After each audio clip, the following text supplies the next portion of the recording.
It's time for another edition of Bama and Bourbon with Aaron Suttles from Yay, Alabama. I'm Lance Stone for the next round, and we talk a little Alabama football. We talk bourbon. Big win for Alabama, 42, LSU 28. And now you can start to at least see light at the end of the tunnel of possibly playing for a championship. Yeah, I mean, you were the odds maker, not me, but what odds would you have put Alabama to win the SEC West after South Florida? Just no conference games at that point, but it didn't I don't know. I mean, the only thing going for them is you've got Jimbo, you've got Lane, who's having a great year right now, but I'm just waiting for him to blow it somehow. Tried everything he could to blow it on Saturday. That was amazing, wasn't it? But I did think LSU was going to be a lot better than they are. LSU, and I made the comparison. I mean, you've got two incredible quarterbacks right now in Caleb Williams, Jade Daniels. Unbelievable. And they do everything they can to win games, and the defense just doesn't hold up. I mean, Alex Grinch gets fired. Might as well have been on the tarmac after that performance. Yeah. But yeah, LSU being that bad defensively when you got Mason Smith and you got Harold Perkins, and I know they got a ton of injuries in the secondary. Well, what Brian Kelly said today, I don't know if you guys covered this on the next round, but him saying, looking back on it, we should have put a spy on Jalen Milroe. Oh, how about during the game doing it? I mean, unreal. Yeah, that's one of those things. It's kind of like Alabama last year against Tennessee. Like the lack of in-show adjustments on some of these, it doesn't make any sense. It really doesn't. I mean, what was Alabama like? Something 11 to 14 on third downs or something? Bama was 11 to 14 on third downs. Figure it out, man. Yeah. Which is something 507 total yards against an LSU defense. I know it's not a good defense, it's but still LSU. I just never thought. And in year two, you're seeing coaches like Dan Lanning and Caleb DeBoer. They've got their teams in a mix to win a championship, and I thought you would say the same things about Brian Kelly, Lincoln Riley, and lack of defense has just killed both those programs. When LSU went so heavily into the portal in the defensive backfield, it signaled something. Yep. Now, sometimes you can cure what LSU through the portal, but I think they brought in 4 corners. Yep. Not a good sign. No. So Bama and Bourbon today, we're drinking the Jack Daniel's Bonded Rye Tennessee Rye Whiskey. It's bottled in bond, uniquely crafted rye grain bill that opens with notes of dried fruit, lingering hints of toffee, imparting a bold, complex, and balanced taste with a spiced rye finish. It's pretty good. I mean, look, this product goes way back. Jack Daniel's, I mean, for your novice drinker, it might be like safe. Yeah, it is safe, but it might be like the first bourbon I remember. This and like Jim Beam as a kid. Yeah, I mean Jack Daniel's like before bourbon really took off and got popular. No, yeah, before everybody gets out there, it's a whiskey. Yeah, we know whiskey, that, right. But this is called Bama and Bourbon, so stick with us. But that's a lot of people's first. Like they've been in the game a long time. Yeah, they're not Johnny come lately. You know, and normally I do prefer bourbon because their charcoal filtration, the way they actually make this product, and it flavors it up, and a lot of people actually dig that. I like the rye actually better than the regular Jack Daniels. I just remember I had some good times in college with Jack Daniels. Yeah, of course. Yeah, how could you not? Well, we made a trip to Oxford one year, and there's a restaurant there where you can bring your own liquor in a paper bag, and you can pour it at the table. That was a long weekend. Yeah. Speaking of long weekends, man, so this is my third game I went to this year. Which is unusual for you, right? Yeah, you don't usually go to that many games. So I went to Georgia and Auburn, Bama, Tennessee, and then this past weekend. And to me, it's just too much. Like, if I was a diehard Bama fan, I mean, like, I can see why people get so excited because the game day, I had friends from California. They were like, and this dude was like, this is by far the best. And he's been to different campuses all over, and he's like, this is by far the best atmosphere out there. Listen, I hammer on the fans at Bryant-Denny Stadium when they're not good. I will give them hats off. The last 2 games have not just been good, it's been incredible. And I got a theory behind that, Lance. I think Alabama fans took winning for granted. Yeah. Because they were so dominant for so long. They didn't stay for the entire game. They had to be implored by the head coach to stay around for 4 quarters. They had a campaign to keep the fans in the stands for 4 quarters. Well, now they don't know that they're going to win every week. So when they do win, they're excited, and they're having an impact on the game. That atmosphere Saturday night was incredible. Yeah, and so it goes back, like when I was, and I'm back on the Lakers bandwagon. I pulled off last year. LeBron was wearing me out for whatever reason, but I'm back now. I got you. But back in the early 2000s, when they three-peated with Kobe and Shaq, they got so freaking good. And, there was one postseason where I think they went 15-1 in the postseason.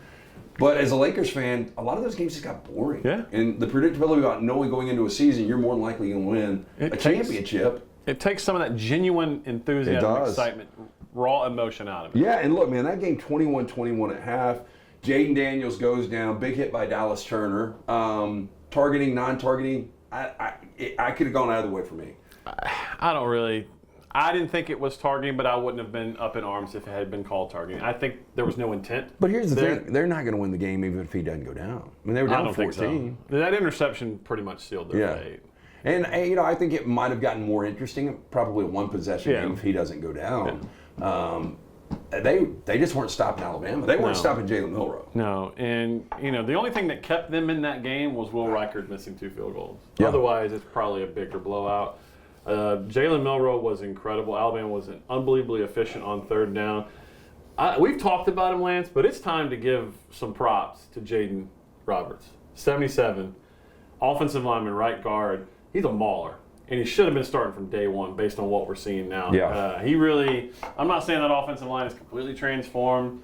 That's not the best case to judge them versus LSU, but they are much more equipped to run it down your throat and play physical football with him in. It's been such an interesting season, though. I mean, because you look up and they're 8-1, and they're 6-0 in the SEC. Yeah. And you go back to that one really bad fourth quarter against Texas. Outside of that, that was, to me, a complete 60 minutes football. Nick Saban said as much after the game, and you could say what you want about LSU taking the early lead and scoring 21 at half and being tied, but that LSU offense is dynamic. They got receivers. Did you see the interaction between Jalen Milroe and Malik Neighbors at midfield? Jalen rather comes up to him and said, "You're a bad bleep."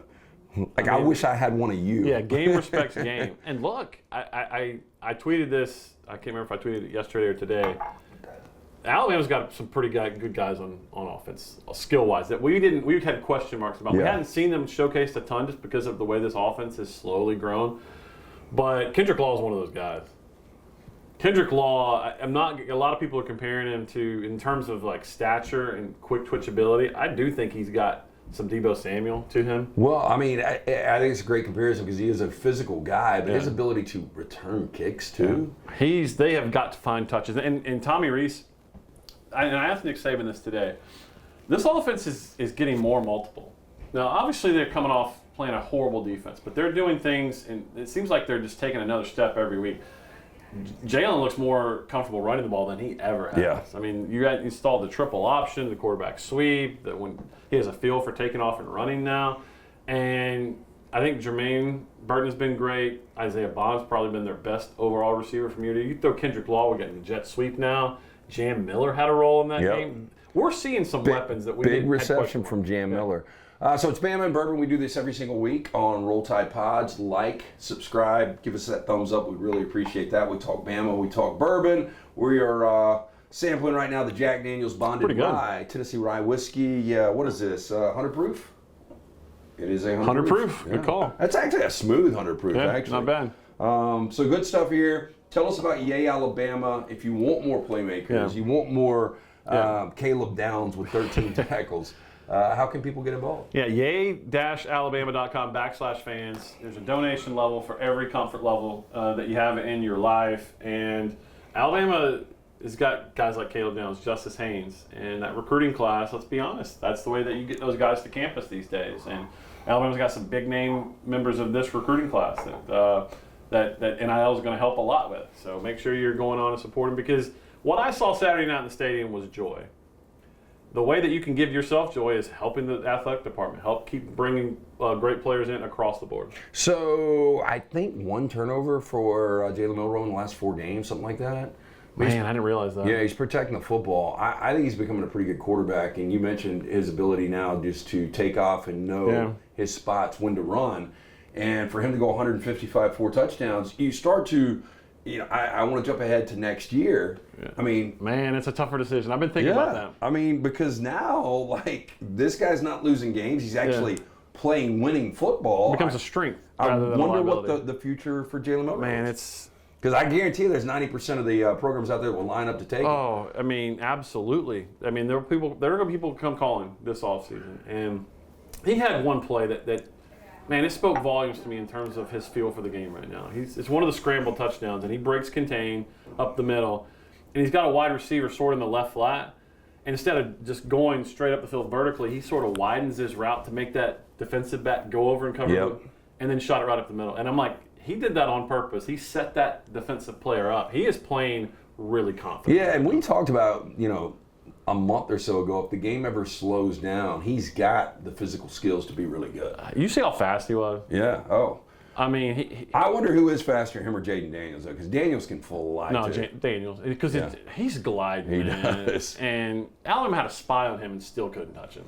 Yeah, he's such a special player, and I never thought he would be this good. I didn't either. Yeah, watching him at Arizona State, and I was like, you're going to transfer struggling to Arizona State to play in the SEC, and I mean, he's been dominant. He's been incredible. And now they're dead and buried at 6-3 though. Yeah, I mean, I hope he comes back and plays this week. I don't know what the concussion protocol is, and I hope, again, back to Caleb Williams, you wonder when some of these guys that are playing so well, once they get a third, fourth loss, when they shut it down. Unfortunately, that's a part of the discussion now, but it's real. It is. Hey, Bama Bourbon brought to you by our friends at The Beverage Place, located next to the PGA Superstore on Highway 280. Pink Package, located across from the Target next to Arby's on Highway 280. One-stop shop for liquor, beer, seltzers, wines, sodas, mixers, cigars, ice, even fresh lemons and limes. Get in and see J.J. Chan. Great staff, those two locations. We always appreciate their support of Bama and Bourbon. So now you got Kentucky. Yeah. And the interesting thing about this is, Devin Leary's a quarterback that does have a lot of experience. He hasn't played great this year. Up until this past week, and they got a get-right game against Mississippi State, which I think everybody does. I don't know how good Kentucky is, but it is a road game. It's a sleepy 11 o'clock game. You're coming off a major emotional high here, beating LSU, and you're only a 10.5-point favorite. It's not a good spot. It's really I think they call it a trap game. Yeah, I think you would, right now, an Alabama fan would take a 17-16 ugly win. Win the game. This is a maturity game for Alabama to see where this team is maturity-wise. You mentioned they got 2 big wins in a row. Fortunately for Alabama, they had the bye week after Tennessee to get right mentally. Well, this week, they're going to be reading how great they are. I mean, some people are even talking Heisman for Taylor and Milroe after that game. But that's not realistic, really, probably, but it's that kind of stuff that they're reading about themselves. And everyone's feeling great. You got to go on the road. And one thing we know about Mark Stoops' teams is they're not going to match you talent for talent, but they're physical. Yeah. And they're hard-nosed and they don't quit. So it's going to be a line of scrimmage game. And right now, you just take a win and hopefully no injuries, because they're probably, even though he's day-to-day questionable, probably going to be without Deontay Lawson, probably without Jalen Key. Got a couple injuries, and so you win this game. Wrap up the West is done. Get ready for Auburn. I'm one of those guys that was guilty of saying, if you get by LSU, then it seems like the path is much easier to get back to Atlanta and get in a one-game situation with Georgia. And I'm like you, it is a major maturity game to see if these guys really can get it together, because loss, I think Ole Miss is going to lose this weekend to Georgia. Yeah, I think so. I think they got the potential to score on Georgia, but Georgia's rounding into form at the right time. Yeah, but in with what we've got coming down the stretch, you really can't afford another loss to get into a college football playoff. And listen, I'm not convinced that they win their next 4 games they get in. Yeah, I think they will. They probably now, will. If it's to them in Texas, obviously they won't. But which is weird. If I want to get your opinion on this, if Alabama and Texas played right now, Texas isn't playing their best football. No. And Alabama can be argued is. That's Alabama's probably still favored in that game. Right? Yeah. I think if the game's in Tuscaloosa, Alabama's probably a 6-point favorite now. Yeah. Especially with Malik Murphy at quarterback. Yeah, I think Alabama would beat them now. I do too. Yeah, it was 1 quarter. And I'm taking nothing away. If Texas won that game, a 10-point in a row. But if you're on that committee and you've got a 12-1 Texas and a 12-1 Bama, you take Texas. You got to take Texas. Yeah, absolutely. Now, I think Oregon, as much respect as we get to the Pac-12, if you got 12-1 Oregon and 12-1 Bama, I think Bama just beating Georgia will get in over Oregon. Because I think Oregon's going to beat Washington in the Pac-12 championship. Yeah, I do too. Oregon is the best team right now. I think the best 4 teams in college football are Michigan, Oregon, Florida State. No. Here we go. We go Michigan, Georgia, Oregon, Alabama. Alabama's playing really good football, and I tell you that they're feeling confident about themselves. I don't think anybody wants to play them right now. Would you? Nope. No. I wouldn't either. No, because this defense is. Anybody that holds LSU to 28 points, that is a win. Like we said that last week. Alabama doesn't hit. I think we said hit 30 plus. I think we said first team to 31. Yeah, and that's what happened. That was it. So you're more worried about moving forward, more worried about Kentucky or Auburn? Auburn. Just because it's Auburn. And they're getting better. And I sat in Jordan-Hare Stadium and watched a Heisman Trophy winning quarterback held to 3 points for 59 minutes. Weird things happen in that stadium, and they're not a joke defensively. And Alabama has been inconsistent offensively in that environment, which we know is going to be raucous. I mean, if I told you right now how many false starts Alabama are going to have that game, probably a few. Yeah. So, it's Auburn. You never know what's going to happen in that game. Yeah, and weird bounces. Weird bounces in Jordan-Hare, and you're not turning the football over right now. I could see this. I think if the game is next week, Alabama's probably listed as a 8 to 10 point favorite. That's still scary, man. Listen, I think one facet of the game that can help Alabama the most going forward is they've gotten basically nothing out of punt return for the last few games. With Kool-Aid? With Kool-Aid. Yeah. And I think at some point they're going to need to flip the field from him. Yeah. It's Bama and Bourbon here on Roll Tide Pods. Like, subscribe, give us that thumbs up. And it's always brought to you by our friends at Gutter Cap. Cap it, don't snap it. Chris Stewart's been in business over 20 years. GutterCapBirmingham.com. He'll come out, patent aluminum panel system over your existing gutter. You'll never clean the gutters again. Cap it, don't snap it. 205-823-2212. I don't know how good Kentucky is. I mean, you think Bama fans travel? I mean, they typically I'm curious about that. I think the Bourbon Trail helps. The Bourbon Trail being there, and Alabama hasn't played there since 2013, I think. Yeah.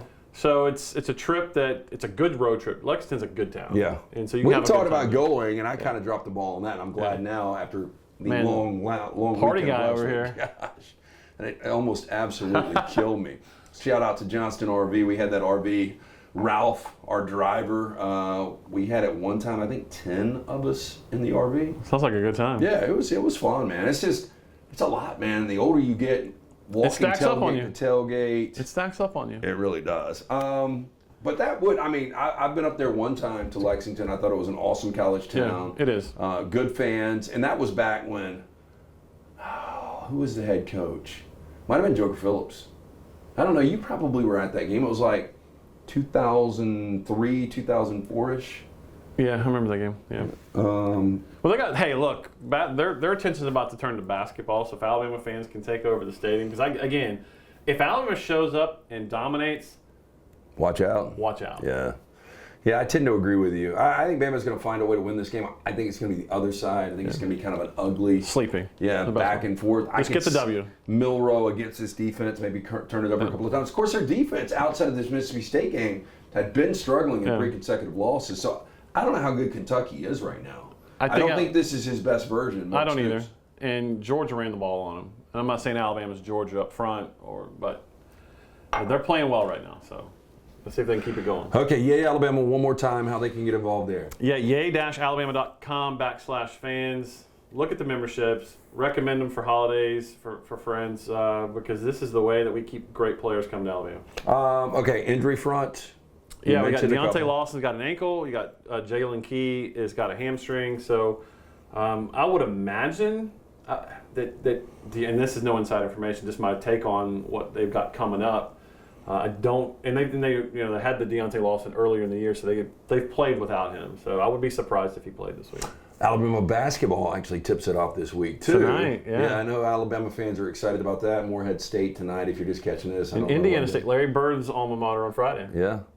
Our very own Jim Dunaway will be doing that game, by the way. Oh, how about that, Jimmy D? Yeah, Jimmy D will be on it. I think because it's an early 11 o'clock kick.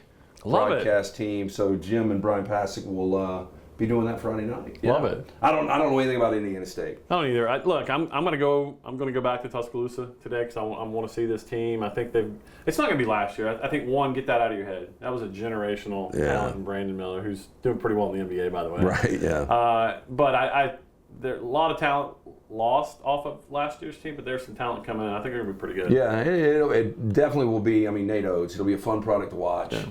So that gets going, and we'll continue this show, and once we transition out of football season, we'll get into basketball. But a lot of football left. 3 regular season games for Alabama fans. Hopefully, the SEC championship, and who knows? Had to be a meltdown for them not to make Atlanta. I would agree with you. They got lose to, and Ole Miss has to beat Georgia. Yeah. So where would you put the odds of that? Oh my gosh, staggering. Yeah, long odds, right? Staggering, yeah. Like Yeah, I would put almost everything I own, if I could just go even money, that Alabama gets past that. I mean, I think Alabama wraps it up this weekend. I do too. I mean, if you had the perfect storm of Georgia loses and Alabama loses, then all bets are off. Because you're a Lakers fan, I'm going to put this on your radar. Not predicting anything. The Lakers are in New Orleans for the same time that Alabama would be playing potentially in the college football playoff in New Orleans. Damn. Just saying. So you've already looked ahead to schedules. I've looked because my buddies. What is that day? Is that New Year's Eve? I have to look, but I think the Lakers are in town. I think the Nets will be in town during that college football playoff game. Wow. So how about that? Yeah, last time I was over in New Orleans, I went and saw the Pelicans for a game. Last year, when Alabama was in the Sugar Bowl, I went and watched the Pelicans and the 76ers. So it's a good time. Yeah, no. Smoothie King Center. Yeah. We had great seats. Yeah. And look, they've got a better product than they had the last time. Hey, and you got an Alabama product, Herb Jones, who's one of the best in the NBA. Yeah, absolutely. Yeah. Okay, so Bama Bourbon, special thanks to our friends at Beverage Place and Pink Package, Jack Daniels Bonded Rye. Good product. Yeah, I like it. It's one of the classics. So that's going to do it for us. Like, subscribe on RollTidePods.com. For Aaron Suttles and Lance Taylor. We'll do it again next week.